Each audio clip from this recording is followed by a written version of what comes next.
किशोरीलाल और शंकर भगवान का वरदान। नमस्ते दोस्तों, कहानी सुनिए। एक गांव में गोपाल दास नाम का एक ब्राह्मण अपनी पत्नी सरोज के साथ रहता था। गोपाल दास बहुत आलसी था, लेकिन वो भगवान शिव का परम भक्त था और सुबह शाम उनकी पूजा करता था। उसका आलस इतना गहरा था कि वो दिन भर सोता रहता था। इसी वजह से गोपाल दास और उसकी पत्नी सरोज के बीच हमेशा अनबन होती रहती थी। एक दिन सरोज ने कहा, आज जल्दी से खाना खाकर खेत चले जाओ, आज फसल काटनी है। आते हुए घर में सब्जी बनाने को कुछ नहीं है, आते हुए सरसों का साग लेते आना। लेकिन गोपाल दास ने उसकी बात को नजरअंदाज कर दिया और सो गया। कैलाश में बैठी माता पार्वती ने शिवजी से कहा, यह आपका कैसा भक्त है? इसकी भक्ति तो है, पर कोई काम नहीं करता। शिवजी ने कहा, समय आने पर मैं उसे उचित शिक्षा दूंगा। सरोज ने गोपाल दास को उठाते हुए कहा, फसल पक चुकी है, अगर आज नहीं काटा तो जानवर चर जाएंगे या कोई चुरा लेगा। लेकिन गोपाल दास पर कोई फर्क नहीं पड़ा। सरोज गुस्से में एक बाल्टी पानी लाकर उसके ऊपर डाल देती है। दोनों के बीच कहासुनी होती है और गोपाल दास गुस्से में शिवजी के मंदिर चला जाता है। मंदिर जाकर वो शिवजी से कहता है, अगर मैंने आपकी भक्ति श्रद्धा पूर्वक की है तो मुझे वरदान दीजिए। शिवजी उसकी भक्ति देखकर उसे दर्शन देते हैं और कहते हैं, मेरे परम भक्त, मैं तुम्हारी भक्ति से बहुत प्रसन्न हूँ। तुम्हें क्या वरदान चाहिए? गोपाल दास ने कहा, मुझे ऐसी चीज दीजिए जो मेरी बात सुने और मेरा सारा काम कर दे।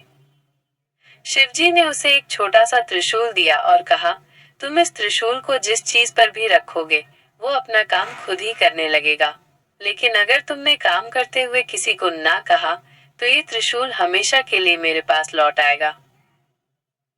गोपाल दास बहुत खुश हो जाता है और सोचता है कि अब उसे कोई काम नहीं करना पड़ेगा।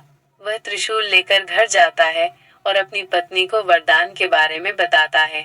अब उसे कुछ भी नहीं करना पड़ता था। वह त्रिशूल को चाय के बर्तन पर रखता और वो अपने आप चाय बना देता।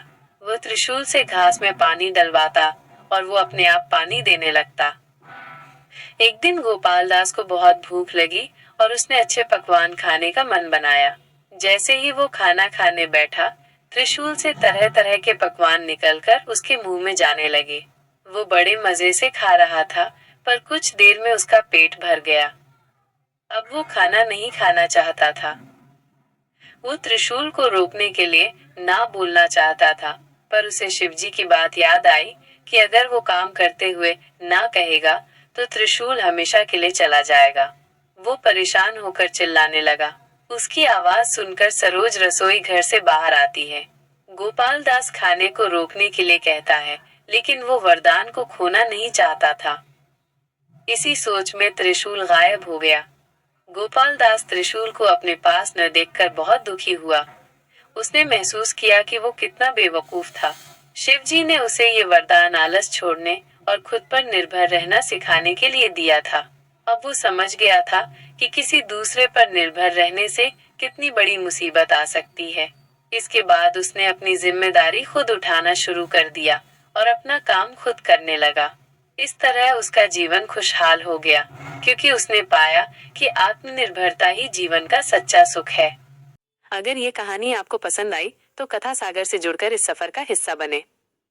आपकी मौजूदगी ही मेरे लिए सबसे बड़ी सपोर्ट है।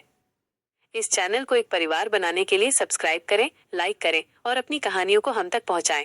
यहाँ हर दिल की बात सुनी जाती है और जो अपनी पहचान छुपाना चाहता है उसकी प्राइवेसी का पूरा सम्मान किया जाएगा।